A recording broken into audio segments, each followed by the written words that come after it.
you hate the thought of working past 55 or 60? Do you hate not being able to live the life you deserve today? Do you hate not knowing what your financial future looks like?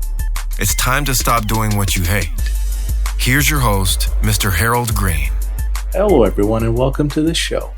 It is time to stop doing what you hate. Now, today's show is going to be a very interesting one. Investing is so easy, even a monkey can do it. Now, we're going to talk about that in a little bit, but because the show is primarily about investments, I'm going to go ahead and put our disclosure out in the beginning. And using our Rapid Retire program, there can be no guarantees made that you will be in a position to retire 7 to 10 years sooner. Results of this program is going to vary by user. Now, past performance is no guarantee of future results. All investments, including real estate, are speculative in nature and involve substantial risk of loss.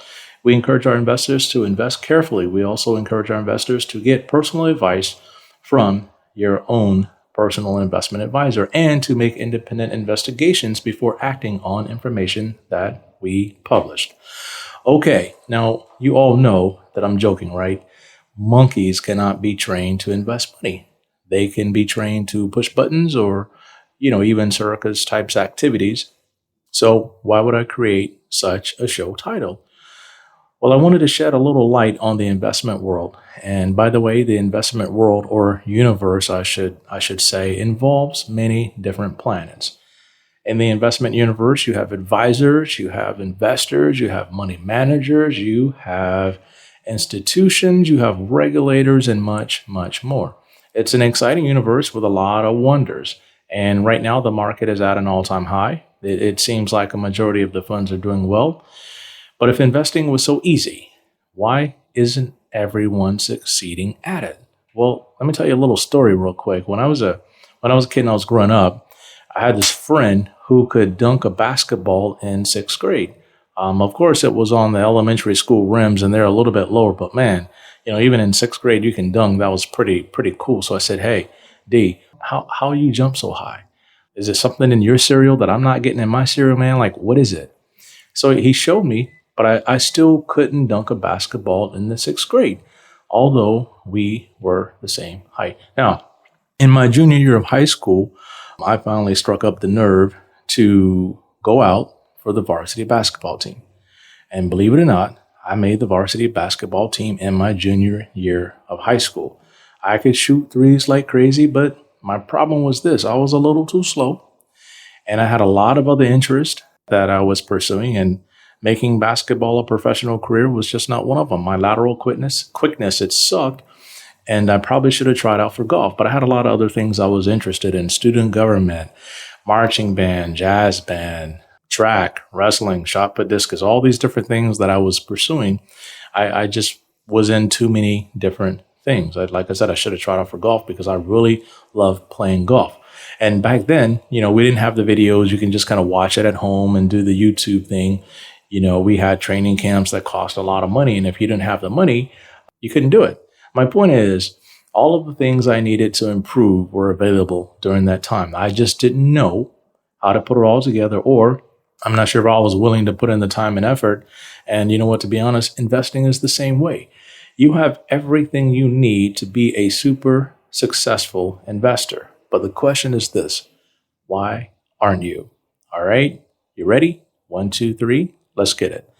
Now, the number one reason you may be a bad investor is timing. Investing is a lot like fishing. And, I'm not sure if you guys have ever fished before, but I grew up fishing all the time. As a matter of fact, my grandpops had a fishing pond on his property. Truth is, he had 3 of them, right? So we had 3 different fishing holes to choose from. So after school, my brother and I would go down to the pond.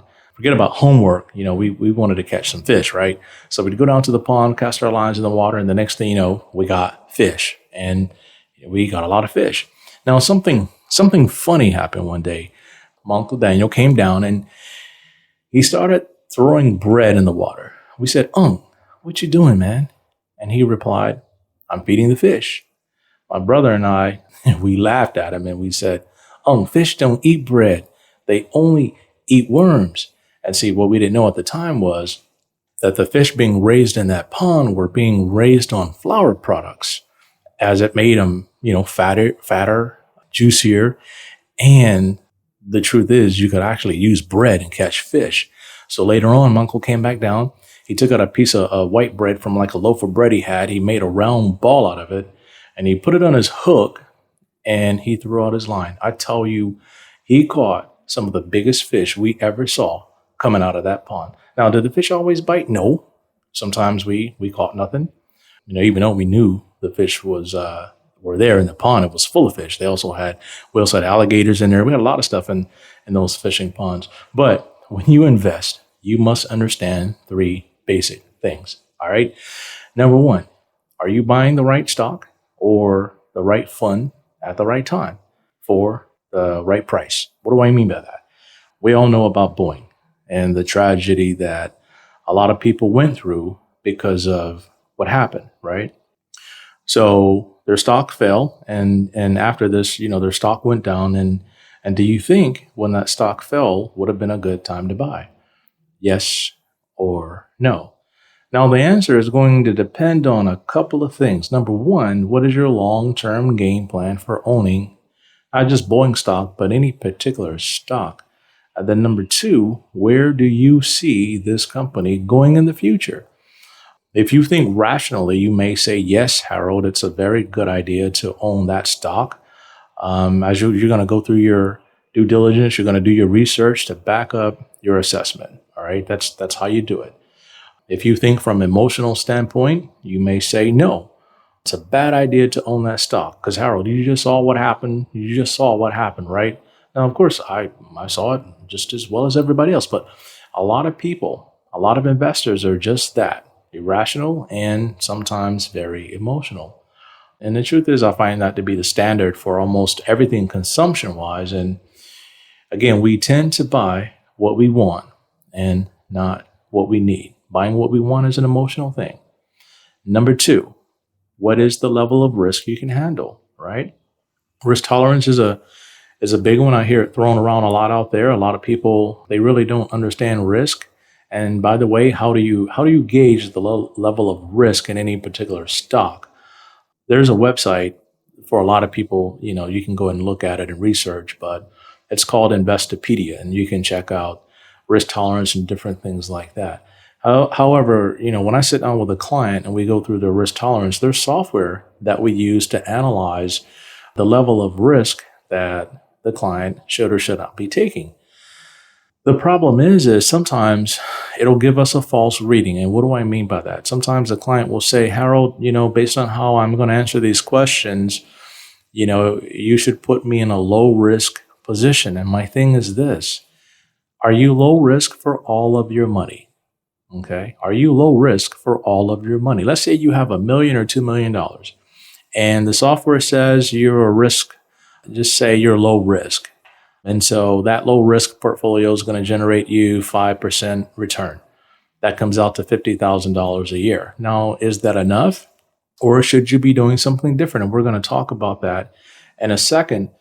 But back to my third point in regards to investing is, what is your exit strategy for getting out of a particular stock or fund? In other words, at what point do you plan on exiting that stock or fund and then taking your gains and then moving them somewhere else? Now, the buy and hold strategy, that's served a lot of people well. It also has destroyed a ton of portfolios. And why do I say that? Because I equate it to like buying a piece of property in a neighborhood and then not checking up on it from time to time. The value could increase based on what's happening in that community, or it could decrease. I hear a lot of people say, when you ask them how their investment account is doing, and they say, I don't know, I haven't checked on it. I'm not sure. Market looks good, so it should be okay. But you gotta check on your stuff. Okay, sounds like a lot of work, right? Not really. It's all about how much time and effort you're willing to put into this. Okay. Number 2. The number 2 reason you may be a bad investor is bad advice. And you guys remember the story I just told about feeding the fish. And based on my experience, a lot of the information being put out by the media is a lot like feeding the fish. Everyone has an expert opinion, but no one seems to be able to agree.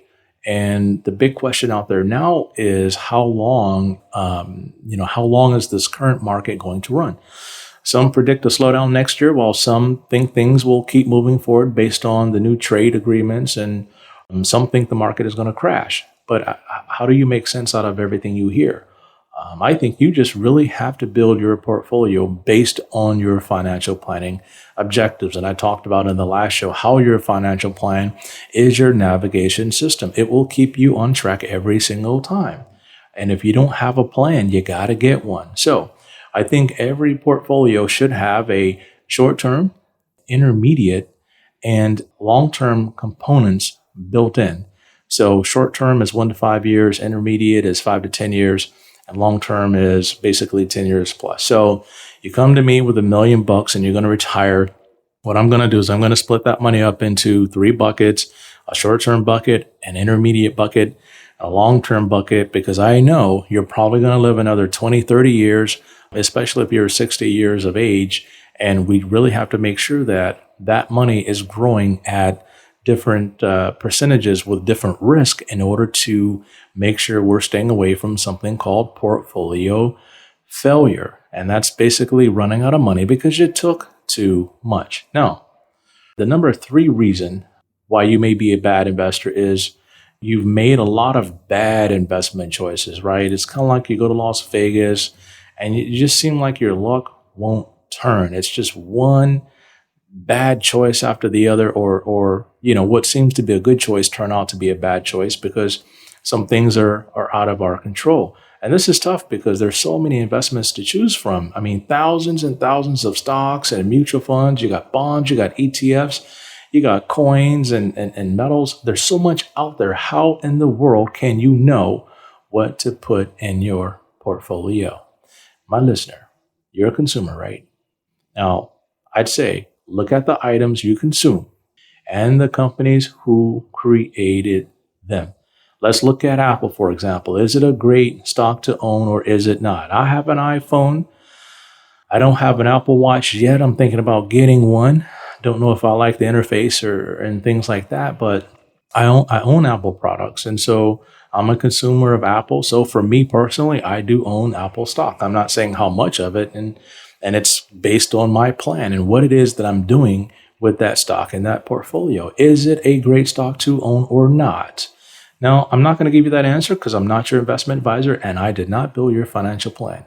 But let's say it was a good stock to own. Is it a good idea to just hold all Apple stock in your portfolio, or do you mix other stuff in there? Now, that's going to depend on what the portfolio is being built for. Is it for a travel fund 20 years down the road? Do you want to take extravagant vacations and just really live it up, but you really don't want to dig into your basic necessity retirement fund? And do you just want to keep that stock in there for your slush fund down the road? I have some clients who do that, right? Is it for your grandkids down the road or your kids? Are you investing to give them a better start in life? Or do you just like owning the stock because of who the company is and what it does? And I think once you figure these things out, you can pretty much go down the list of items you consume and build a pretty stout portfolio that may generate you some pretty good returns. Now, for most of you, it's going to consist of maybe tech stocks, airlines, some soda, Coca-Cola, Pepsi, whatever, maybe some CVS. I don't know. I'm not telling you to go out and buy that stuff. It's not what I'm saying. It's just examples. Maybe some materials. Who knows? I'm just guessing at this point. So what I've just shared with you, based on what I've just shared, investing does seem pretty easy, but far too many people get it wrong for a variety of different reasons. Here's something interesting. Sometimes clients they'll come to me and they'll bring stock ideas from other people or something they read. And my response is always this: let's look under the hood and check out the fundamentals. In other words, let's analyze this thing and see if it should be a part of your portfolio. And to my surprise, sometimes it should, but chances are I already knew that, and it's in their portfolio in some quantity, a little bit or a lot. It depends. Other times, it just doesn't check out as people are hyping it up and waiting for it to pop or catch fire. Tesla did both. They popped and they caught fire. Or they caught fire first and then they popped, whichever. But that stock did take off. But again, don't just start buying stuff based on the advice you're hearing out there. And you know what? Don't get me wrong. Advice from the right place could be golden. You guys have and you have to make sure it's coming from the right place. And if it's free, you better watch out, because free doesn't always equates to what's best for you. There's a lot of free advice out there, a lot of hotlines and different things like that you can call. But if that advice is not based on your long-term financial plan, let me back up and say this. If you're getting advice and it's not based on a long-term financial plan, you might not want to take that. Okay. Now, with the progression of fintech and investment platforms and things like that, it's becoming easier and easier for people to do it themselves. And one of the biggest arguments I hear is, why pay someone fees to invest when you can do it yourself? That is true. That's a fair argument. And I've been on both sides of that argument with many things in my life. And I'll say it to you like this. You're only going to get promoted one level higher than your current level of competence, right? So you may know something about investing, but you may not know everything there is to know. But if you're willing to learn everything there is to know about investing, and you're willing to invest the time it takes to become proficient, then you can knock yourself out. Kudos to you. That's great. Just make sure you create your financial plan that guides your investment plan, right? Everybody can be a hot stock jock in this economy, right? It's hard to miss right now. And I think a lot of people are going to get complacent. The question is what's going to happen when the market turns? What is your risk mitigation system that you have in place? In other words, do you have a fire extinguisher to put out the flames in your portfolio when this thing starts to burn up? Are you going to be able to catch it in time and save it? Okay.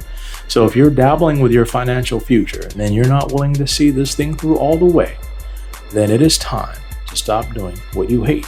Because I'm sure, real sure, you hate seeing that portfolio go up and down.